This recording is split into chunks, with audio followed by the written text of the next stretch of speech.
Ça va, Olivier? Coucou Clarisse. Attends. Ouais. Oh là là, j'espère que ma connexion va être assez bonne, mon Dieu. Je crois que je vais me mettre en 4G.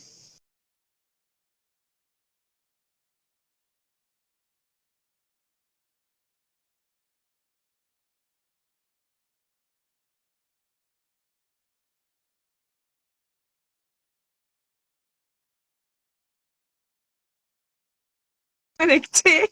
C'est pas lui qu'on attend impatiemment, mais je suis très contente qu'il soit là. Et je vais accepter Tamara. Tac, tac, hop. Je sais pas. Tu captes bien, toi, Olivier, là, de là où tu es? Ouais, je t'entends super bien. Ok. Salut, Tamara. Ça va? Salut, salut tous les Salut deux, ça va? Tamara. Ça va? Ouais, ça va très bien. Ouais.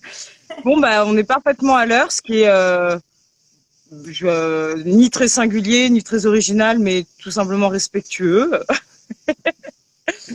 Et alors, si, puisqu'on est là maintenant, puisqu'on est tous les trois connectés, on peut peut-être commencer cette causerie numéro 2. Ok, Et de toute façon, ça va être enregistré, on pourra le rediffuser. ok. Donc, il faut une petite introduction quand même, parce que on a fait beaucoup de teasing. On a dit qu'on allait parler de l'universel, sauf que l'universel, il n'y a rien de plus vaste comme question. Donc, on ratisse très large. Au moins, on était sûr de pas se couper de gens qui ont un gros problème avec l'universel. Ah, bah, moi, l'universel, je déteste. Je veux absolument pas assister à cette causerie. Donc, comment j'ai préparé une sorte de petite introduction, mais qui est très sincère malgré la préparation. C'est juste une question que je me suis souvent posée.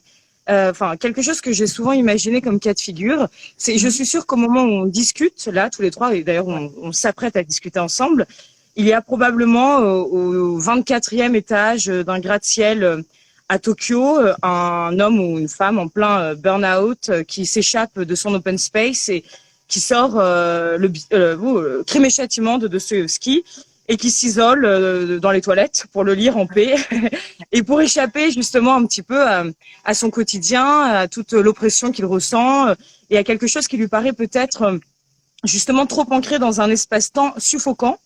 Et au même moment où on parle, dans une favela à Rio, il y a peut-être une gamine de 12 ans qui est happée par le même livre ou par l'Odyssée d'Homère, enfin, en fait, ou par L'étranger de Camus, par des livres qu'on connaît tous très bien, au moins le titre, le thème et l'auteur, alors qu'ils ont été écrits à des époques et à des endroits de cette planète qui n'ont rien à voir parfois avec l'endroit et l'espace-temps dans lequel nous vivons.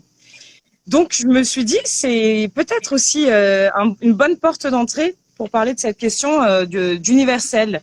Qu'est-ce qui fait que ces livres-là sont capables de s'adresser aujourd'hui encore et dans 200 ans probablement à des personnes au vécu en apparence si différents et dans des espaces-temps qui n'ont en apparence rien à voir.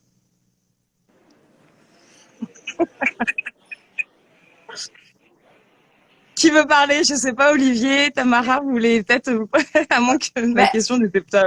Merci déjà, Clarisse. Non, merci, déjà, merci Clarisse, merci Clarisse et Olivier de m'avoir invitée. Je suis super contente d'être avec vous.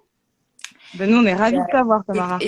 merci beaucoup. Et cette thématique me touche particulièrement. Enfin, c'est vraiment c'est une de mes thématiques. Et cette entrée en matière, cette mise en bouche avec Dostoïevski est particulièrement exceptionnelle puisque c'est vraiment. Je pense que là, tu as ciblé vraiment la force de la littérature et s'il y a une mission, si on peut attribuer à la littérature une mission, ça je ne le pense pas, mais en tout cas, si on devrait lui attribuer une mission, ça serait ça justement, ce serait cette force-là de pouvoir toucher l'universel en chacun d'entre nous. Et tu citais Dostoïevski, justement, Crime et Châtiment, et la puissance de ce texte, de ce livre qui a été écrit par un Russe, une sorte de noble complètement déchu, qui avait eu une vie absolument atypique, qui a été condamné, mis à mort, sauvé in extremis, envoyé au bagne, qui au bagne découvre le Christ, découvre l'expérience justement universelle de l'amour absolu, ce que notre civilisation a voulu, en tout cas, nommer cette expérience de l'amour absolu. Et cet homme, ce russe du 19e siècle, arrive toujours aujourd'hui à toucher une jeune femme comme toi, comme moi, comme un jeune homme comme Olivier ou comme ce japonais qui est au bord du suicide dans ses toilettes. Et c'est ça qui est absolument extraordinaire. Et c'est là l'expérience même de l'universel. Et c'est là notre mission, je pense, à tous les trois et à tous les autres et à tous ceux aussi qui sont là ce soir. Mais il y avait aussi une thématique que j'ai trouvée assez intéressante dans ce que tu avais posté là depuis quelques jours sur ce sujet-là, c'est d'opposer ou du moins de mettre en abîme l'intime et l'universel. Ouais, tout à fait. Oui, la question qu'on peut se poser, c'est justement, déjà, est-ce qu'on se met à son clavier en se disant, oh, je vais écrire un roman universel, ou ça ou rien d'autre. C'est peut-être un point de départ un peu périlleux, une ambition qui risque d'être hyper contre-productive. Ça veut pas dire grand-chose. C'est la réception qui va déterminer ce que c'est que quelque chose d'universel, et même peut-être l'horizon d'attente avec des siècles et des siècles de réception. Mais par contre, exactement ce que tu viens de dire, Tamara, et Olivier va peut-être pouvoir rebondir là-dessus, parce que c'est quelqu'un qui rebondit très bien. Oui. Par contre, quand on est justement comme Olivier là avec son chat dans un espace intime, avec le Sacré-Cœur derrière ça, non, là t'as l'air d'être en Auvergne, et qu'on commence à poser les premiers mots d'une première phrase de ce qu'on espère être peut-être un roman ou un récit, on est confiné en nous-mêmes, on est dans quelque chose de très très précis dans l'espace-temps, de très intime, de très subjectif. Et alors, qu'est-ce qui se passe? Comment cette subjectivité va pouvoir toucher le cœur des gens ou faire en sorte qu'ils s'identifient à un point de départ absolument subjectif et intime, et même infime? Ouais, bah c'est rigolo parce qu'il y a enfin un peu plus tôt cet après-midi, on était en train de discuter avec Tamara sur le mot âme dans toutes les langues. On a des petites discussions comme ça érudites. Et donc, on se demandait quel était le sens du mot. Je connais Alma, mais comment ouais. on disait le mot âme en russe, en espagnol, etc. Et puis, oui, ça nous a un petit peu amené à questionner l'universel et l'universalité à travers les langues et à travers la littérature. C'est sûr que là, on parlait de Gogol et de Dostoïevski aussi tout à l'heure. C'est vrai, plusieurs siècles après. Donc c'est assez prodigieux, et c'est vrai que moi j'ai été nourri par des textes qui maintenant ont plusieurs siècles aussi, quoi. Puis même parfois des millénaires même pour certains. Donc c'est fou comme on est traversé par. Alors évidemment on peut déconstruire ce mot-là d'universel, et bien sûr on pourrait faire plusieurs heures, on pourrait faire un grand colloque sur l'archéologie du mot universel, etc. Mais et si en plus vous faites des contre-causeries tous les deux en off, ça va pas du tout. Disons qu'on bosse, j'étais stressée. parce que J'étais stressée. Ah, vous avez préparé. On peut pas arriver les mains dans les poches. Il y a des milliers de personnes qui sont là. Au moindre faux pas, ça balance sur Twitter. J'avais une pression. Donc on fait très gaffe maintenant. Non, mais c'est vrai qu'après, il y a ce qu'on entend par universel, nous, quand on écrit. Et c'est vrai que moi, c'est une question qui me traverse aussi, mais tout le temps. Ben, là, j'essaie d'écrire un roman qui parle de ma famille. Je me dis, bon, un moment, c'est la première question peut-être que je voulais poser à Tamara.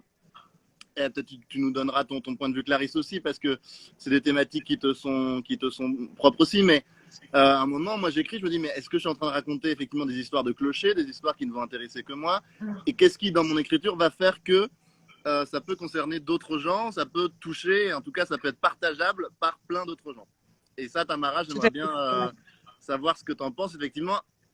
Est-ce que c'est possible, et comment effectivement raconter? Je sais que tu prépares un roman qui va sortir à la rentrée là sur un petit peu toute la lignée un peu familiale. Peut-être tu peux nous raconter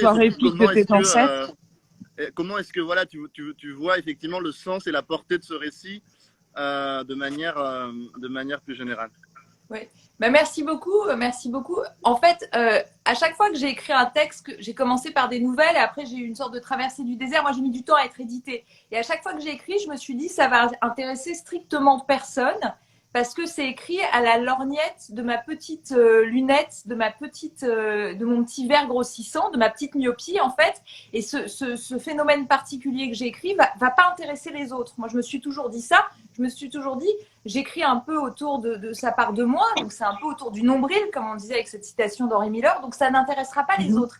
Et à chaque fois, j'ai été sidérée, j'ai été vraiment renversée, en écrivant, en étant publiée, en rencontrant les gens dans des signatures, dans des rencontres, ou même les autres auteurs et tout, par le fait que les gens s'identifient, se retrouvent dans des choses qui sont pourtant d'une distinction, même des particularismes, et des choses on a l'impression que ça ne concerne que soi ou alors qu'un tiers. Et c'est vraiment, aujourd'hui, c'est toujours quelque chose qui me questionne, parce que moi-même, je vis cette expérience. Quand je lis quelqu'un, quand je lis un auteur me touche parce que ça révèle en moi quelque chose qui entre en résonance du vécu ou de la projection, je ne sais pas, mais en tout cas, il y a cette dimension qui est très mystérieuse. Et quand j'écris, je pars toujours du principe que ça ne va intéresser personne, mais que j'écris à la limite peut-être pour moi. Et puis s'il y a un public qui va émettre une critique, ça va aussi me conforter, me renforcer, il y a un terme qui est très vulgaire, c'est challenger, mais me renforcer vraiment dans peut-être une radicalité. Et dans l'écriture, là j'ai écrit un texte qui est sur l'exode, sur l'exil, sur les immigrés en quelque sorte. Mais s'il a une vocation, ce texte, il est à thèse, parce qu'à chaque fois, il y a quand même une thèse dans ce que j'écris, c'est la portée universelle de toute chose. Et on aura beau dire, c'est écrit par une fille qui aujourd'hui est peut-être attachée à un milieu bourgeois, blanche, du 21e siècle, etc. Je pense malgré tout qu'il y a quelque chose qui dépasse tout ça et qui pénètre, en tout cas, l'auteur, l'écrivain, quand il écrit. Et il y a quand même, on peut pas... Le thème d'aujourd'hui, l'universel et l'intime, on ne peut pas le détacher de l'époque, je pense. Et aujourd'hui, on le voit, on le vit. Nous, créateurs, quand on crée, on est confrontés en permanence à ça. C'est qu'on a en permanence une pensée des courants politiques qui viennent nous rappeler que, en fait, du haut de notre petite personne, on écrit pour un prisme de pensée qui est rattaché à un genre, une identité, que sais-je, enfin, des particularités. Et il y a ce prisme grossissant. Et moi, je suis assez critique face à ça, et je pense justement que l'auteur, l'artiste, que ce soit le peintre, j'ai un frère qui est artiste peintre, Clarisse, toi tu fais des peintures qui sont absolument fabuleuses, donc tu as ces deux, tu es capable de penser aussi en tant qu'auteur, mais aussi avec la peinture. Olivier aussi fait, je crois, maîtrise d'autres arts. Moi, malheureusement, je n'ai que l'écriture. Mais en tout cas, l'artiste a cette particularité de vivre avec lui-même quand il crée cette expérience universelle parce qu'il est dépassé par quelque chose. Et c'est très intime. Mais justement, alors Tamara, excuse-moi de t'interrompre parce que oui. tu parles de mystère et tu parles de quelque chose qui dépasse un petit peu. Oui. Et en fait, c'est ça, c'est que si un artiste ou un écrivain part avec l'idée en tête de toucher, de produire un effet, s'il est déjà dans le souci de l'effet qu'il va faire ou de la réception qu'il est capable d'obtenir, est-ce que finalement, il ne galvaude pas aussi cette part de mystère assez ineffable qui fait que toutes les histoires peuvent être universelles vu qu'on tourne toujours un petit peu autour de grandes émotions, de grandes passions, de grands sentiments. Mais qu'est-ce qui fait que un Kafka qui raconte l'histoire de la métamorphose d'un type qui se réveille, qui est un cafard, bon, a priori, on se dit, il n'y a rien de plus singulier, je sais plus si c'est à Prague dans les années 20, bon, en tout cas, on se dit, c'est quand même très particulier et très étrange comme récit. Et qu'est-ce qui fait que 70 ans, 150 ans après, le thème, parce qu'en fait, c'est le thème, l'émotion qui est ressentie du rejet, de l'exclusion, qu'est-ce qui fait que ça touche encore le cœur des gens, que les gens sont encore capables de s'identifier? Est-ce que l'auteur peut essayer de travailler là-dessus ou est-ce qu'il est un peu obligé d'accepter la part qui lui échappe justement dans moi je parle de mon histoire, si elle touche mes contemporains, tant mieux. Si elle touche pas mes contemporains mais qu'elle touche les humains de 2 siècles plus tard, tant mieux. Si elle touche personne, tant pis. Mais tu vois ce que je veux dire? Tu parlais du mystère, c'est ça que je trouve intéressant.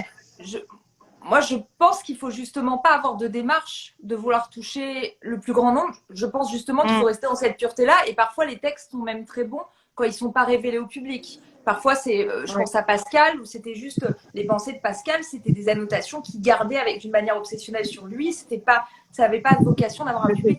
Mais par contre, quand tu disais, c'est très juste, quand tu disais qu'est-ce qui fait qu'un homme, il y a 200 ans, peut toucher le cœur d'une petite fille ou d'un jeune homme ou d'un vieillard avec cette histoire d'homme transformé en cafard, moi j'ai envie de répondre, si on peut réduire à ça, c'est très basiquement, c'est la souffrance. L'universel, pour moi, on ne peut pas le détacher de l'expérience de ce que les bouddhistes nomment la première noble vérité, c'est reconnaître la vérité de la souffrance humaine et l'absurdité de l'existence aussi, qui fait qu'on atteint tous à un moment cet échappatoire où on est touché. On ne sait pas pourquoi, mais on est pris. Et là, je vais laisser Olivier compléter. Comme tu parles de souffrance, moi je vais parler de ta souffrance, Olivier, ou celle de ton chat. Non, je vais parler de la joie. Oui, il y a la joie aussi, évidemment, qui est une expérience absolument universelle. En fait, ce que tu dis, Tamara, est très juste, mais disons que chaque œuvre se construit sur des grands universaux quand même. Voilà, dans un essai de Pierre Michon, il parle un petit peu comme ça de les grandes catégories un petit peu qui sont dans son œuvre, la chair, l'écriture, etc. Et c'est vrai que on a tous, je pense, enfin chaque œuvre est un petit peu comme ça traversée et oui, c'est vrai que ça fonctionne par identification, par rapport aux émotions, etc. Après, moi, je trouve ce qui est intéressant, c'est que l'universel n'est pas spécialement comment dire, n'est pas un horizon qui s'opposerait en fait au particulier. C'est-à-dire que c'est justement, tu parlais de thèse tout à l'heure. C'est vrai que le roman à thèse, c'est-à-dire, je ne sais pas dans quelle mesure un roman est une thèse. J'en suis pas. Je sais que de toute façon, on est assez raccord là-dessus. Ce n'est pas uniquement une thèse, ce n'est pas uniquement une littérature d'idées. Quand on fait émerger un univers, c'est aussi des images, des sensations. Donc, justement, je Des pense que le atmosphères, roman tout à n'est fait. pas forcément du côté de l'universel, en tout cas pour Des parler du roman. questions, des Ouais. Il est questions plutôt aussi. dans. Il y a un auteur, enfin un très grand poète et auteur espagnol, Machado, qui disait que en fait, même un poème, il n'y a pas de poème sans un lieu précis, un temps précis et une histoire précise. Et c'est étonnant parce qu'en plus, le poème, on imagine, c'est des choses très abstraites, très idéales. Et tout. Complètement. Hors Et c'est assez sol, juste, en fait. complètement. Je pense que quand on fait passer une émotion, c'est qu'elle est rattachée à des choses très particulières. Il est très, très, très, très grand de la littérature. Dostoïevski, je ne sais pas, Tolkien, dans un autre registre. L'univers est d'une particularité. Il y a un nombre de détails, de choses comme les tableaux flamands de Van Eyck, etc. Il y a une foultitude de détails. Et c'est à travers cette incarnation-là qu'on atteint une forme d'universalité à travers le sacré, à travers plein de choses. Donc c'est intéressant la façon dont le réel et le rêve, le concret et l'abstrait, enfin tous ces couples-là fonctionnent dans un livre, c'est clair, pour produire cet effet qui est mystérieux, je suis d'accord, qui est très mystérieux. Absolument mystérieux, oui. Oui. Et justement, par rapport à la question de ces grandes passions, de ces grandes émotions qui traversent les âmes de tout le monde depuis la nuit des temps, parce que finalement, même si les époques et le décor change, les moyens techniques de s'adresser les uns aux autres changent, mais ce qui traverse la vie d'un homme il y a 10 000 ans ou d'aujourd'hui, c'est à peu près les mêmes grandes passions, les mêmes grandes interrogations qu'en vrac là comme ça qui me viennent. Bon bah l'amour, la solitude, l'ambition, la comparaison, la jalousie, tout ça, la maladie, la décrépitude. Et en fait, autour de ces grands nœuds existentiels, on va pouvoir comme ça tisser plein de fils qui peuvent être des fils romanesques ou des fils picturaux ou cinématographiques plus récemment. Mais qu'est-ce qui, dans ces thèmes-là, intéresse encore, enfin, va achoper la sensibilité de ceux qui ouvrent un livre, par exemple. Ah tiens, ça parle de solitude, comme j'avais envie d'entendre parler de solitude, ou c'est une solitude qui vient toucher mon propre sentiment de solitude. Ou est-ce que c'est plutôt dans le style qui est déployé pour parler de cette solitude? Qu'est-ce que vous en pensez? C'est quel est le sujet des sujets, en fait. C'est-à-dire, il y avait je crois que c'est un échange entre Godard et je ne sais plus quel grand cinéaste aussi, Bresson, quelque chose comme ça. Et ils échangeaient vraiment sur quel est le sujet des sujets. Est-ce que c'est l'amour, finalement, le sujet le plus universel de tout? Est-ce que c'est la vérité? Ouais. Est-ce que c'est la liberté? Est-ce que je ne La sais pas, liberté, mais c'est vrai le que quand on bonheur. écrit, voilà. Est-ce que c'est le bonheur? Est-ce que c'est la souffrance? Je ne sais pas. Je ne sais pas. Peut-être un peu tout ça, mais c'est vrai qu'on rejoint finalement, et c'est beau quand à travers les siècles, moi je tombe sur un vers de Louise Labbé. Je vis, je meurs, je me brûle et me noie. Tu te dis cette pureté-là qui a été exprimée il y a plus de, je sais pas, 6 siècles, c'est incroyable, incroyable, incroyable. Et que ça résonne encore en nous avec des choses très simples, même si évidemment on peut pas Justement, des choses très simples. Parfois c'est la simplicité qui traverse très bien les siècles et les espaces. Qu'est-ce que tu en penses, Tamara? Oui, la sobriété dans la manière de s'adresser au lecteur. Oui, je pense que déjà, pour que ça touche, il faut qu'il y ait une simplicité, faut que ce soit non étanche en tout cas, puisqu'il faut que ça passe.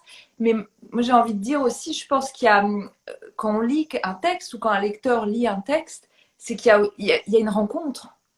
une rencontre qui se fait ou qui ne se fait pas, et elle se fait parfois à un moment, elle ne se fera pas forcément. Louise Labbé, peut-être il y a 6 ans, ne t'aurait pas bouleversée, ou je sais pas, moi je pense à Goethe qui m'a vraiment bouleversée à un moment. Aujourd'hui, je suis pas sûre qu'en réouvrant un livre de Goethe, je vais être encore transcendée par Werther. Je suis pas du tout sûre de ça. Et c'est justement cette importance aussi dans ce mélange d'intime et d'universel qui vient nous toucher. C'est aussi le moment d'une rencontre entre un texte et un sujet lecteur aussi, qui est absolument édifiant et qui repose totalement sur un élément mystérieux, parce que là, personne ne peut... On a parfois l'impression qu'il y a des livres qui nous appellent à eux aussi, hein, qui sont là parce qu'ils doivent être là pour être ouverts, pour nous révéler aussi peut-être quelque chose. Et il y a cette notion aussi de... Parce que dans l'universel, on ne peut pas aussi détacher l'extrême subjectivité aussi du texte, comme on le perçoit. Je ne sais pas si ça vous est déjà arrivé de lire à 3 moments de vie un texte, le même texte, mais de le lire avec quelques années d'écart et de pas du tout lire le même texte. Si, petit ours brun, et c'est vrai que ça m'a pas du tout fait le même. Non mais oui, je vois ce que tu veux dire. T'as raison, tu parles il y a aussi la manière dont le texte s'adresse à une époque, à un espace-temps, mais il y a aussi, il peut vieillir, mais il y a aussi, t'as raison, notre humeur, nos états d'âme, notre manière de regarder, de recevoir un texte en fonction de nos humeurs, de ce qu'on traverse à ce moment-là d'une vie. Et c'est très beau, t'as raison, de re-rencontrer un texte, de redécouvrir une plume. Et là, par exemple, je vois qu'il vient de se connecter Tatiana, qui écrit.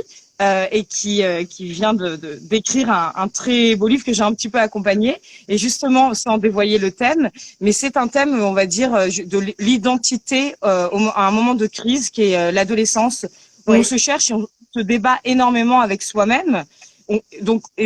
On se débat avec le monde entier, mais au final, on se débat quand même avec soi. Qui suis-je? Pourquoi je suis là? À quoi j'appartiens? Quelle est ma lignée, quoi? Et donc, ces thèmes-là, justement, je me dis, c'est très intime quand on en arrive à prendre sa plume et à écrire son premier roman sur des thèmes aussi intimes, aussi singuliers, aussi existentiels aussi. Oui. Et si la question de l'universel vient perturber ou vient s'immiscer dans le processus de l'écriture, c'est un petit peu ce qu'on disait tout à l'heure, elle risque de faire faux bond à ce que vous avez évoqué. Enfin, selon moi, elle risque de faire faux bond à ce qu'il y a de pur, de sincère, de détaché, de généreux. Voilà, c'était là, je voulais en arriver à ça. Est-ce que, selon vous, les romans les plus universels ne sont pas finalement les romans, parce que les thèmes peuvent être universels, mais dont l'adresse de l'auteur à ses lecteurs est d'une certaine générosité plus particulière que les autres, en plus du talent, hein, mais des gens talentueux qui écrivent très bien des histoires, il y en a beaucoup.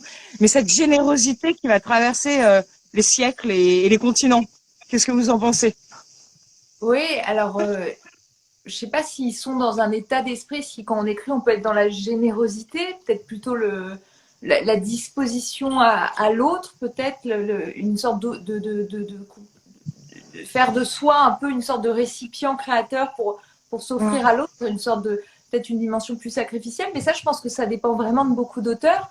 Mais il y a en tout cas, à mon avis, on ne peut pas atteindre l'universel si on cherche à l'atteindre. Je pense que c'est un peu comme ce genre de marotte. Je pense que c'est un accident. Les textes qui ont une portée, qu'on juge aujourd'hui à 200, 300, 400 ans après universel, je pense que c'est un accident total qui arrive et que les auteurs ne cherchaient pas forcément. Donc Shakespeare est un grand accidenté. Homère, il est en soins intensifs. Mais t'as raison, c'est le côté mystérieux en fait qu'on évoquait. C'est l'accident d'une vérité, parce que on ne pourra toucher que des gens vraiment au plus profond de ce qu'ils ont, donc dans leur intime. Donc c'est l'universel absolu, c'est de toucher l'être vraiment dans ce qu'il est au plus caché de lui-même, sinon ça résonnera en perçant ces couches-là, mais pas en cherchant forcément à l'atteindre. C'est vraiment par une sorte de circonstance humaine. Moi, je pense que c'est la souffrance qui produit tout ça. C'est une sorte d'expérience ultime de la souffrance qui produit. Voilà, mais ça c'est moi.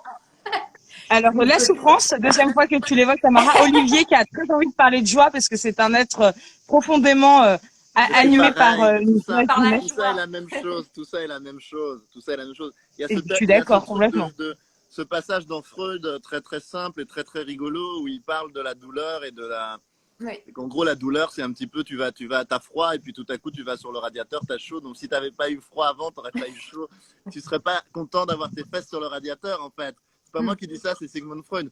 Mais c'est vrai que, Bah oui, tout ça pour parler de fesses, on connaît bien Sigmund, non? bah, on connaît, hein, il nous surprend pas trop là-dedans. Et est-ce qu'il est universel, lui? J'en doute d'ailleurs. Mais enfin, ce qui est intéressant, c'est que quand même, pour parler de Freud, il a quand même inventé la psychanalyse, alors qu'on sait très bien qu'effectivement, elle a des limites qui sont dues à ses particularités, et en même temps, une portée qui est universelle. Donc, je pense que chaque œuvre a ça. Après, non, j'ai un petit peu perdu le fil de ma pensée, mais je voulais poser une question à Tamara, si tu permets, Clarisse, par rapport à ça aussi. Bien sûr. C'est drôle d'ailleurs, parce que c'est Freud qui m'amène à ça, mais est-ce que tu penses, Tamara, que dans cette universalité, il y a quelque chose qui se joue aussi, alors à la fois peut-être dans le processus d'écriture ou dans la lecture et la réception d'un livre? Est-ce qu'il y a quelque chose d'une thérapie qui s'engage aussi peut-être, c'est-à-dire à partir du moment où on peut partager quelque chose et le rendre universel, est-ce que c'est pas aussi ça qui opère dans le fait d'écrire en termes Pour d'autres. de bénéfices, j'ai envie de dire, personnels, de tout ce qui peut se jouer d'intime dans le processus de l'écriture? Oui, oui, oui. Je pense qu'il y a depuis Freud, l'écriture des auteurs a changé. Je pense, alors tu dis, tu sais pas s'il est universel, moi non plus, je ne le sais pas. Et puis je pense il a tellement dit de choses qu'il y a plein de Freud, enfin, dans toute sa pensée, il y a plein de choses à séparer. Après, depuis, c'est vrai qu'il y a l'écriture a beaucoup changé. Et là, depuis 20 ans, on découvre un peu une écriture thérapeutique. On le voit avec tous ces livres qui sortent sur des sujets familiaux, des sujets de Autofiction, tout ça. L'autofiction est une écriture extrêmement thérapeutique. Alors, je sais pas si on est dans la même lignée que ce qui se faisait il y a 200 ans.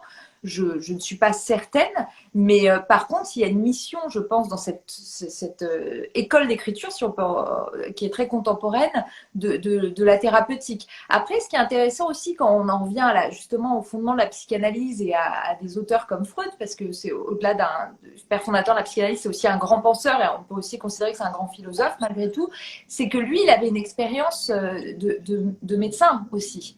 Et il y a beaucoup d'écrivains de renom, d'écrivains qui ont touché justement à cette chose universelle, à ce mystère universel, qui étaient médecins de formation. C'est intéressant ça aussi. C'est peut-être très intéressant, tout à fait. la médecine comme, voilà, parce que La médecine, comme de manière générale, une certaine connaissance. La science, une certaine connaissance de l'humain ailleurs. On arrive par la science à toucher à des choses absolument universelles parce que là, c'est normé, c'est complètement hiérarchisé, c'est posé. On n'est pas dans le subjectif, justement. Et puis, surtout, c'est une expérience, excuse-moi, c'est une expérience du sensible à laquelle tout le monde peut s'identifier, d'être sur une certaine planète, dans un certain milieu, dans un écosystème, même si on n'a pas la même sensibilité, même si on n'a pas la même histoire, le même vécu, les mêmes états d'âme, s'il fait 40 degrés, on a tous chaud. Et comment on a chaud et comment on raconte ce sentiment de chaleur? Ou si c'est un peu la fin du monde parce que y a une épidémie, on a tous peur de mourir. Et tu as tout à fait raison. Je pense, je te laisse poursuivre sur le côté scientifique de l'écrivain. Quand on lit des textes qui sont écrits par des médecins, comme les pièces de Tchekhov, Céline, qu'on ne cite plus même, mais Céline, dont la thèse de médecine est un livre, Semmelweis, qui fait autorité aussi d'un point de vue littéraire, en plus de sa thèse, où par exemple, il y a eu Bulgakov, il y a eu Flaubert était fils de médecin, donc il a baigné dans un univers médical, je crois, la clinique de son père aussi, donc il a vraiment absorbé aussi cette pensée-là. Quand on a des écrivains qui se confrontent comme ça à la médecine et au médical, au monde scientifique, on retrouve souvent ces questions universelles qui sont réellement soulevées aussi.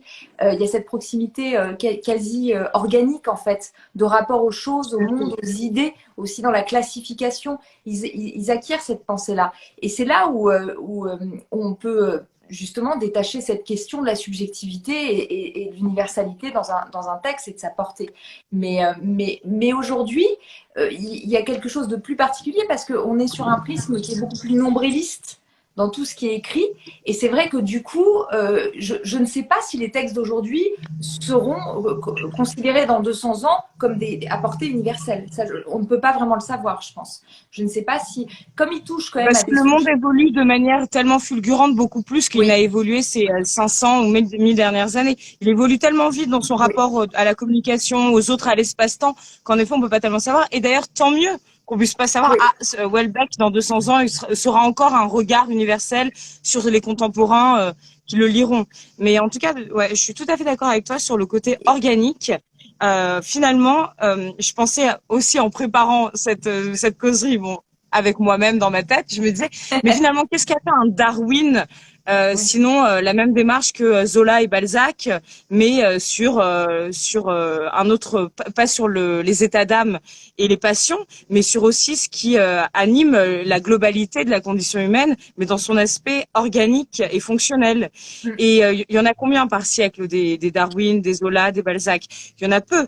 Mais si on pense, par exemple, à un écrivain comme en fait, il y en a plein. Je sais pas si on pense à Thomas Bernhardt, par exemple, qui a, tu parlais de la souffrance, Tamara, qui a pointé, qui a cristallisé un rapport à la souffrance très particulier et je pense très intime et aussi très organique et qui parle encore aujourd'hui à des gens qui n'ont rien à voir avec l'Autriche du début du XXe siècle. Complètement. Donc même des gens qui ne sont pas dans une démarche de je vais croquer la condition humaine dans toutes ces grandes passions, Oui. justement comme Zola et tout, en étant absolument sincères dans leur manière d'être, dans leur manière dans la manière dont la réalité leur tape sur les nerfs, et ben finalement ils continuent à toucher à toucher l'âme des gens qui n'ont rien à voir avec eux. Oui, et en allant aussi à la loupe chercher quelque chose d'absolument microscopique. Zola, par exemple, Exactement. quand il a écrit Nana, il s'est intéressé à la vie d'une prostituée du Second Empire en observant vraiment une vraie prostituée. Il est allé l'observer chez elle. On pourrait se dire, bah, ça va intéresser personne à part le milieu bourgeois de l'époque. Et pourtant, c'est un récit qui a traversé quand même 2 siècles et qui aujourd'hui est toujours référent et qui est toujours évoqué. Et à la limite, je pense qu'il y a des textes aujourd'hui qui resteront aussi dans tous les textes qui soulèvent des questions universelles comme l'inceste, comme les tabous, comme la violence aussi inhérente aux rapports familiaux, aux rapports intimes, etc. Je pense qu'ils peuvent aussi avoir cette portée universelle. Il n'y aura pas que des replis communautaires ou identitaires comme ce qu'on voit beaucoup aujourd'hui où il y a plein de chapelles qui poussent et chacun va lire dans sa chapelle, mais c'est vrai qu'il y a quand même des comparaisons qui sont qui interrogent. C'est, par exemple, moi souvent je me pose la question, mais qui pourrait remplacer Victor Hugo aujourd'hui? Je crois que c'est des choses comme ça, parce que la puissance qu'il avait, on parle aujourd'hui sur les réseaux sociaux d'influenceurs, de force de frappe, de followers et tout. Victor Hugo, je crois que c'est un cortège de 2 millions, je le dis souvent, mais 2 millions de personnes à son enterrement, c'est des choses. J'essaye d'établir des Moi, comparaisons je à pense l'époque. qu'Olivier aussi aura une journée porte ouverte des prostituées le jour de sa mort, parce que 2 déjà, il a millions. la même cordialité que Victor Hugo. À mon avis, Victor Hugo, il aimait se faire aimer. Et là, je vois Olivier qui dit salut, coucou à tous les participants de la vidéo. Donc déjà, cette espèce de bonhomie, cette manière comme ça, très cordiale de s'adresser aux gens, en plus de l'immense talent poétique et politique d'Olivier, je pense en tout cas que t'es dans la bonne, que Et c'est sa bon pour la grande, relève. Ouais, je pense que je suis le successeur de Victor. Ouais. sa Ouais. grande humilité. Merci. Non, Exactement. Tu veux, non, mais c'est passionnant, mais surtout, là encore, je reviens à ce que je disais un peu, mais c'est vrai que c'est des incarnations de cette condition humaine à travers les. Quand il y a Fernando Pessoa qui écrit ce poème où il parle du bureau de tabac qu'il voit par la fenêtre de sa petite rue qu'on peut aller voir à Lisbonne, des poèmes qui ont été retrouvés dans une malle, etc., etc. Et où il raconte qu'il voit des chiens passer à sa fenêtre dans la rue et que ces chiens existent et que ça le surprend. Oui. Que moi, qui viens 100 ans après, qui lit ce poème, me dise mais c'est incroyable, et que ce poème à un moment dise voilà, je suis dans cette rue Ganin qui est là, qui est dans la Voie lactée, etc. C'est-à-dire la conscience aussi de moi en tant que petite subjectivité, certes construite par le champ social, etc., mais quand même cette petite subjectivité que j'ai, elle s'aligne en fait sur quelque chose qui est complètement cosmique, en tout cas, pour moi, c'est vrai que ça crée quelque chose d'incroyable quand on ressent cette connexion à travers les âges, quoi, avec des gens qui ont trouvé une phrase juste il y a des centaines d'années, ou même il y a, peu importe d'ailleurs, mais c'est beau, quoi. Et c'est comme tu disais, Et c'est peut-être ça, t'as raison. Dans la rencontre, quoi. T'as raison. Et d'ailleurs, c'est peut-être, alors quelqu'un a mis un commentaire, on va le lire, mais c'est peut-être là ce que tu viens Nicolas, ce que tu viens d'aborder, de soulever là, Olivier, ça me fait penser parce que Tamara est quelqu'un de très spirituel et mystique, et je trouve que c'est très très touchant dans ce qu'elle écrit, dans ce qu'elle est. Et peut-être que là, ce que tu viens de dire, cette espèce d'alignement ou de sentiment d'appartenance que comment il s'appelait, Romain, je sais plus comment, là, pas Jules Romain, mais Romain Roland avait appelé le sentiment océanique. Peut-être aussi que ça contribue dans une œuvre à quelque chose d'assez universel, c'est-à-dire de soulever la question de l'appartenance à quelque chose de beaucoup plus large que son espace-temps, que son écosystème, que sa famille, que sa société, et qui est, comme tu l'as dit, le cosmos, quoi. Et je sais que tu n'es pas insensible à cette question, Tamara. Merci de le soulever justement, parce qu'en plus Romain Rolland c'est un exemple extraordinaire, parce que c'était un écrivain communiste, je veux dire, il a beaucoup ouvert au champ du communisme et tout, et malgré tout c'est un des écrivains qui a le plus peut-être su retranscrire l'expérience justement absolue de l'universel en soi, à savoir l'expérience de l'ineffable, le bain mystique, ce que Thérèse d'Avila va s'acharner à décrire en plusieurs textes, ce que tous tournent autour, ce que Freud ne veut pas voir. Oui. Mais c'est vraiment cette expérience de cosmos, de l'ineffable en nous, qui nous pénètre, qui nous bouleverse. Et c'est là où l'universel peut vraiment s'incarner dans un texte. Quand il y a cette rencontre qui dépasse vraiment le champ de l'être humain dans son individualité, dans une sorte de... On a un nouvel invité qui a envie d'intervenir sur cette.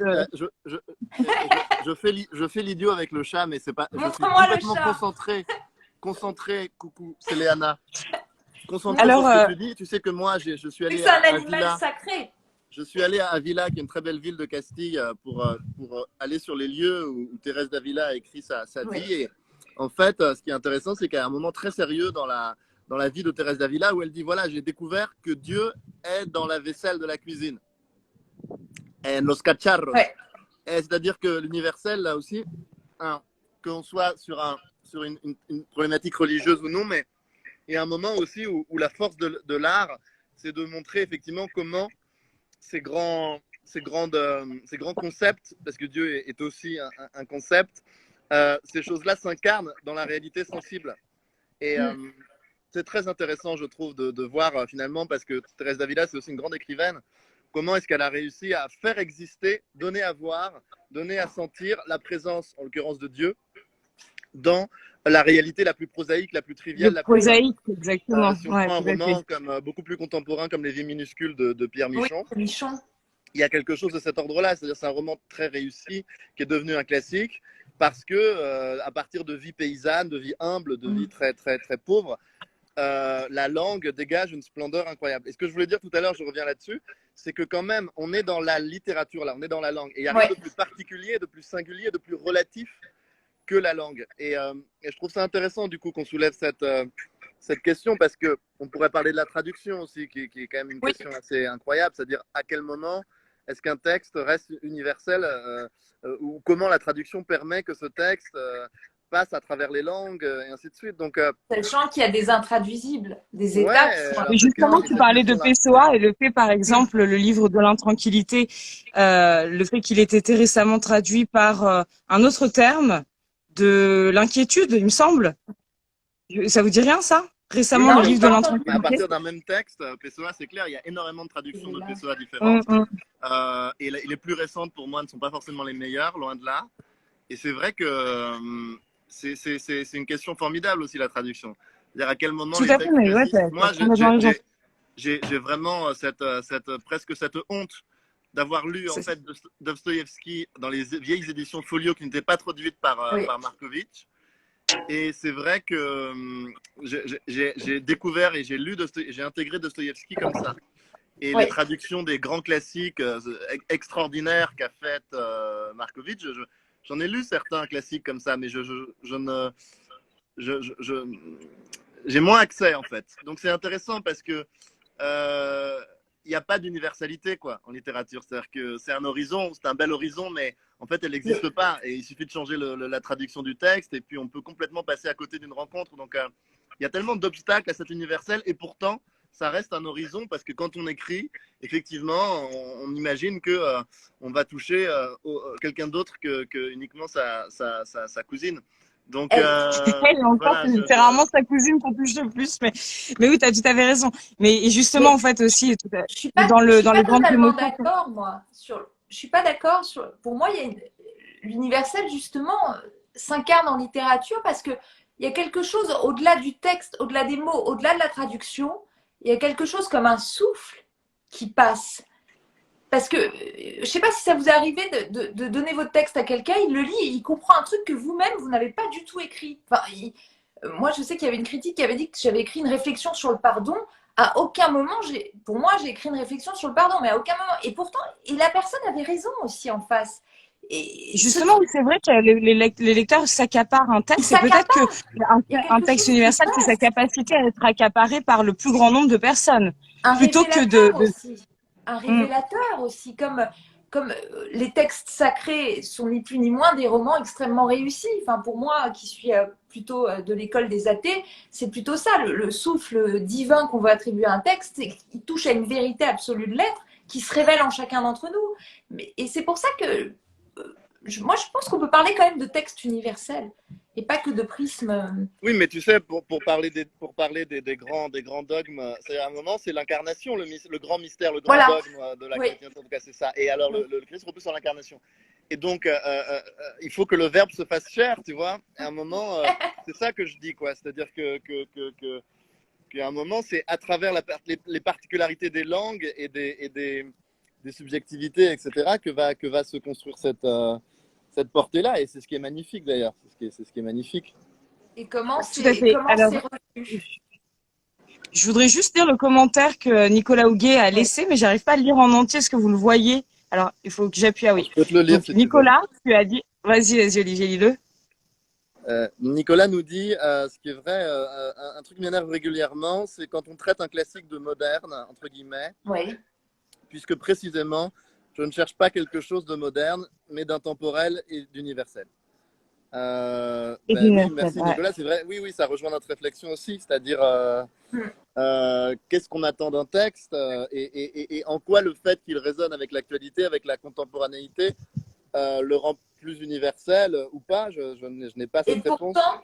Et pourtant, un texte, moi je donne un exemple comme ça, c'est Anna Karénine. Je pense qu'on l'a tous ou lu ou vu un film autour, on connaît tous l'histoire d'Anna Karénine. Voilà.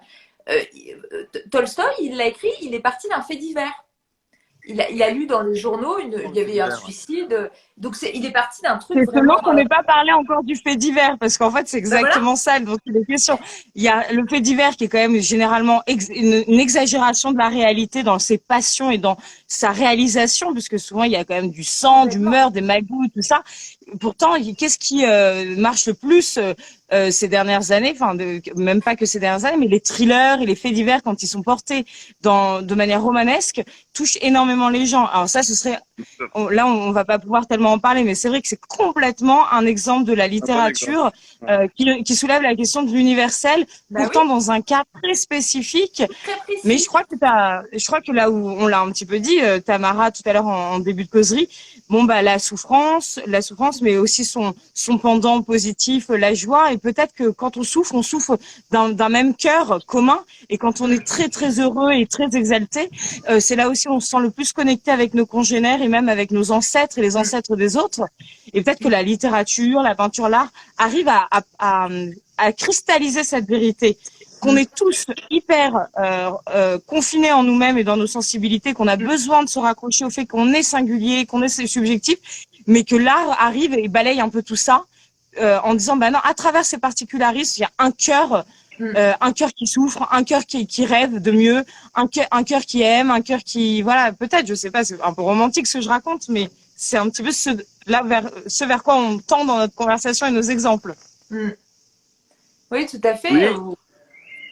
Un cœur qui, oui, c'est les expériences humaines qui sont absolument, enfin, qui traversent vraiment toute vie, toute âme humaine et toute vie. Et C'est beau de voir émerger ça. Bon, c'est pas pour envoyer des fleurs à tous les participants des ateliers, par exemple, mais il y a quelque chose d'assez beau quand on voit effectivement à partir de personnes qui sont très différentes, très singulières, qui ont chacune leur parler, effectivement émergent des choses qui sont beaucoup plus vastes, quoi, et qui tissent des ponts, bien sûr, et le fait que on puisse être ému comme ça par un texte qui était écrit sans forcément de recherche, de publication, etc., assez spontanément comme ça, on touche des choses qui sont très très belles, ouais, qui sont très belles et qui sont pas effectivement forcément vécues comme telles, mais qui sont qui le sont. Oui, c'est vrai universelles. qu'un texte sur la souffrance ou sur quelque chose qui est vécu comme un supplice puisse donner lieu à un texte qui va émouvoir par sa beauté, par sa clarté, par sa pureté. C'est quand même toujours assez impressionnant et saisissant. En tout cas, je ne sais pas si parmi les participants et participantes, il y a des questions ou des questions, ou je sais pas, ou même des avis que vous avez envie de partager. Vous pouvez le faire par écrit ou en faisant toc-toc quelque part, on peut vous inviter, je crois. Mais ça nous fera un peu moins de place. On va devoir partager. On va se serrer, on va se serrer. On va se serrer, bien sûr. Et en attendant que quelqu'un intervienne, si quelqu'un a envie d'intervenir, je laisserai Tamara et Olivier apporter leur mot de la fin et nous subjuguer pour clore cette causerie. Ça peut être Non, le je silence. sais pas, Tamara, tu veux, je te laisse la parole tout de suite. Ouais. C'est vrai que moi, je sais pas, je me suis dit que c'est vrai qu'on est quand même bâti sur un ensemble de choses à la fois très infimes. Qui sont, là je reprends ce que je disais au début sur le fait d'écrire sur soi. Bon, bah, c'est vrai quand on raconte que voilà, je raconte que j'ai participé à un jeu télévisé ou que je raconte que j'ai grandi dans un petit village. Bon, à l'intérieur de ça, trouver ce qui va résonner, voilà. Et je pense quand même il y a une notion dont on n'a pas beaucoup parlé et j'en ai un petit peu honte parce qu'on a beaucoup parlé de liberté, moi-même, de vérité, de bonheur, mais il y a la beauté. C'est la beauté qui est universelle quand même. Ouais. Alors la beauté, c'est vrai que voilà, la beauté sauvera le monde, comme disait donc enfin le prince Mishkin. Et donc du coup, il y a un moment où effectivement, moi, j'ai traversé quand même beaucoup de choses dans ma vie et à chaque fois, je me suis dit, bon, il y a ça qui reste, qui est au-dessus de moi. Et c'est vrai que ça, quand on raconte ça, ben forcément, n'importe qui dans le monde peut se connecter à cette chose-là. Et c'est ce qui nous relie et je veux pas terminer par un truc trop corporate, mais c'est vrai que l'universel, c'est ce qui nous relie, quoi. Je veux dire qu'il y a des moments, il y a des choses qui nous font intimement, on se connecte les uns aux autres, que ce soit la beauté d'un poème, d'un livre, d'une œuvre d'art. C'est extraordinaire. Cette sensation-là que ce qu'a peint Matisse ou ce qu'a filmé tel cinéaste, on le ressent comme notre propre. C'est extraordinaire. Donc c'est quand même beau l'idée que à travers ça, je ne sais pas si c'est l'universel, mais en tout cas c'est communicable, c'est partageable et il peut avoir par la littérature et par les mots quelque chose qu'on partage nous qui sommes tous. Je sais que Clarisse, tu aimes beaucoup Van Gogh. Ce côté où on est tous enfermés chez nous dans notre prison intérieur et on peut en sortir un petit peu. Alors ça, est-ce que c'est l'universalité? Je sais pas, mais Oui. C'est plutôt chouette quand même. Totalement. Et ne serait-ce que quand on croise quelqu'un, quand on rencontre quelqu'un dans le métro, parfois, je ne sais pas si ça vous arrive, cette expérience qui est sublime, il y a un sourire. Et on ne va pas se parler, c'est quelqu'un qui n'est pas de notre milieu, pas de notre monde, il n'y a rien en commun. Il y a un échange de sourires, un instant. Et là, moi, ça, à chaque fois, c'est rare, mais ça me bouleverse toujours parce que je me dis, là, il y a l'expérience ultime de la vie humaine, quoi. Il y a une reconnaissance immédiate de ces humanités-là. Et je pense que c'est la littérature, ça, de nous confronter à ça, cet état, ces rencontres. Tout à fait, je suis tout à fait d'accord. Et d'ailleurs, c'est peut-être la même démarche de sourire à quelqu'un gratuitement, alors qu'a priori, c'est pas attendu que d'offrir un livre que personne ne nous a demandé d'écrire. C'est un peu faire la démarche. Alors, il y a plein d'autres motivations qui peuvent être beaucoup plus narcissiques et beaucoup plus discutables dans la démarche d'écrire un livre. Mais en tout cas, tu parles du sourire, c'est vrai, hein, on associe souvent quelque chose d'un peu niais derrière le sourire. Non. Il y a rien de plus gratuit, de plus généreux, de plus communicatif, de plus fugace et pourtant éternel qu'un sourire. Parce que comme tu dis, quand on se souvient, cette personne je me souviens sur la ligne 13, cette personne m'a souri, j'allais plus jamais la revoir, personne pour cette personne. Et pourtant, ça dure une microseconde. Et c'est tout à fait, quand je suis ça tout à fait arrive, d'accord. c'est fou. Dans le métro, Sur la moi, ça ligne m'arrive. 13, Enfin, là, les on gens a ne les sourient masques, pas, mais c'est le sourire Non, lui, je avec prends un pas tout ça comme inconnu ou une inconnue, c'est quand il n'y a pas de séduction, quand c'est D'accord. dénué d'attente, c'est fabuleux, je trouve. C'est l'expérience vraiment de. Là, on sait qu'il y a quelque chose sur Terre, quoi. Tout à fait, c'est très beau de conclure par ce sourire et par cette disposition et cette adresse à l'autre, généreuse et assez désintéressée, bien que Ah, il y a une tout ce question, qu'on je crois qu'il y a une question de Jérémy. Ah oui, Jérémy, tu nous poses cette question. Est-ce que... Moi, je la vois pas. Si vous pouvez la Salut, lire, Jérémy. moi, je la vois pas. Ouais, merci pour la question, Jérémy. Est-ce que selon vous, les conditions de création littéraire, que ce soit les auteurs, l'édition, etc., est-ce que les conditions de la création Nicolas, je vous souris aussi. et le public des lecteurs, le fait que ce ne soit pas toute la population, est-ce que ça ne réduit pas le champ des possibles, donc de l'universel, qui est là aussi très juste. C'est très juste. Peut-être laisser répondre Clarisse. Moi, je trouve effectivement qu'il y a, Il y a de tout, hein. il y a un cadre social, sociologique, qui évidemment limite en fait l'accès.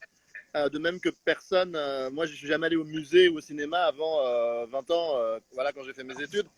Après, est-ce que pour autant un livre ou une œuvre n'a pas de capacité à atteindre ça, je ne sais pas. Mais ça fait partie effectivement des limites ou du cadre effectivement concret dans lequel cet universel peut opérer. Et c'est évident qu'on n'est pas dans des choses immédiates et détaché de toute réalité matérielle. Mais pas Tout à que. fait. Après, justement, le côté. Vas-y, Tamara. Pendant plusieurs années, j'ai été investie dans une association catholique avec les sans-abri. Donc, c'est pas. Sociologiquement, du coup, j'ai été confrontée à une population qui n'était pas que des bourgeois blancs, éduqués, voilà. Et il y avait toujours un livre qui traînait. Je pouvais apporter les poèmes Alcool d'Apollinaire ou autres. Et dans cette population, il y avait des gens qui étaient issus de milieux blancs, bourgeois, ouvriers, ou d'autres des migrants, par exemple. Et je peux vous dire qu'il y avait quand même toujours... Les gens étaient touchés. Et on avait même créé un café culturel. Et ça passait au-delà justement de ces barrières. Et moi, je pense que justement, l'époque veut nous faire croire qu'on est limité par un habitus de classe. Mais c'est faux. C'est faux. Et c'est dénigrer les autres que de penser ça. Parce que je pense sincèrement qu'il y a quelque chose d'ineffable et d'inné. Alors, bien évidemment, la musique classique, jouer du piano, il faut un apprentissage. Moi, j'en suis incapable, je ne l'ai pas eu enfant. Voilà, ça, c'est tout à fait normal. Mais la poésie, la littérature, certains cinémas, il y a une portée universelle et ça peut toucher tous les cœurs. Enfin, en tout cas, du moins, c'est la chapelle que je défends. Bien sûr. Et puis, il ne faut pas confondre, en fait, les conditions sociales de possibilité de quelque chose avec la nature de la chose. Oui. Et c'est vrai que il me semble, le voit dans le rap. Les expériences que j'ai pu avoir de travailler avec des acteurs, des danseurs, etc. C'est vrai que sur scène, tu peux avoir des gens de toutes les couleurs de peau, toutes les religions, toutes les orientations sexuelles, et ils se rejoignent pour créer quelque chose de beau. Et c'est ça qui est magnifique. Et c'est ça, voilà, c'est un horizon possible, justement. L'universel, c'est aussi un combat à défendre. À un moment, il faut y croire et il faut aussi combattre pour dépasser toutes ces particularités, tous ces freins et aller vers l'autre pour ce qu'il est, sans justement ériger ces barrières-là. Et aujourd'hui, on a un vrai travail, je pense. Tout à fait, oui, c'est une manière d'aller vers l'autre sans lui imposer quelque chose qui lui serait trop étranger, ni quelque chose qui lui serait trop familier pour justement ne pas le stigmatiser. Dans ça, c'est ton univers. C'est là-dedans que tu dois te reconnaître. Voilà, bien sûr, c'est vrai. Ne pas l'assigner à une médiocrité ou autre. Et on le voit avec le rap. Moi, je suis une grande amatrice de rap et de musique classique. Les rappeurs, les grands rappeurs s'inspirent énormément de la musique classique. Et ils viennent de quartiers. Donc, il faut justement casser ces freins-là et ces barrières. Tout à fait. Je suis tout à fait d'accord. Je ne sais pas si on a répondu à la question, mais... Bon, on y répond comme on peut et je pense que Jérémy sera très content. On fait de notre mieux, on fait de notre mieux. Vous avez vu une autre question qui était posée Il y a Moi, je ne vois pas, elle, je sais pas pourquoi. il y a un sourire, Nicolas nous sourit, bah nous aussi Non, on il lui y fait a un grand il y sourire. a un certain Olivia Liron qui nous dit je me suis J'ai fait, pas assez parlé. je souris et je me suis fait piquer par une guêpe. C'est une parabole. Voilà. T'as été Je sais pas piqué? ce qu'il faut en penser. T'as été piqué? Est-ce qu'un tweet ou un commentaire peut être universel? Question que je pose pour une prochaine séance. Tu fais En tout cas, l'expérience de la douleur de la guêpe, tu vois? Tout C'est à comme fait. Et de dans la ce- surprise Ah, mais aussi. chez Et de la Gogol, capacité d'adaptation. Les grandes émotions sont universelles. C'est ça qui nous touche. On voit quelqu'un qui n'a pas du tout la même couleur de peau, qui vit pas la même nationalité, etc. Et on est touché par un personnage. C'est ce qui se passe aussi au théâtre, au cinéma. On est touché par des gens qui sont très différents de nous parce qu'ils portent une émotion. L'émotion elle parle à toute l'espèce humaine, quoi. C'est vrai. Donc Complètement. Et là, c'est un Clarisse, impossible. là, Clarisse, tu es où? Tu es en Grèce? Ouais, alors la Grèce, c'est aussi un pays qui est assez universel dans ce qu'il a généré de grands récits. Bon, et puis la mer aussi, je veux dire, c'est Ah oui, très bah voilà! universel. Tu vois cette expérience de la En tout cas, beauté, tu nous remontes? oui, c'est vrai. D'ailleurs, on va parler de la beauté. On va en reparler, bien sûr. La beauté sauvera le monde, mais comme disait Jean-Yves Leloup que t'aimes beau aussi. Ah ouais, c'est très beau aussi, Olivier. Mais qu'est-ce qui sauvera la beauté? Si quand le prince Mishkin soulève cette question, c'est vrai qu'on dit oui, ok, la beauté sauvera le monde, mais la beauté, elle évolue aussi. Elle prend tellement de visages différents. Et qu'est-ce qui va la sauver? Et je vous propose de conclure sur notre plus beau sourire. Parce que justement, c'est par là que se communique l'universel. Merci à tous beaucoup. et à toutes. Merci beaucoup. Et merci Tamara de t'être jointe à Merci, nous, Tamara. c'était vraiment super. C'était un C'est la super bienvenue, moment. merci. Franchement, c'était un super moment. Ouais, merci Olivier, merci à tous. Et à très bientôt, ouais. Au À revoir. très bientôt.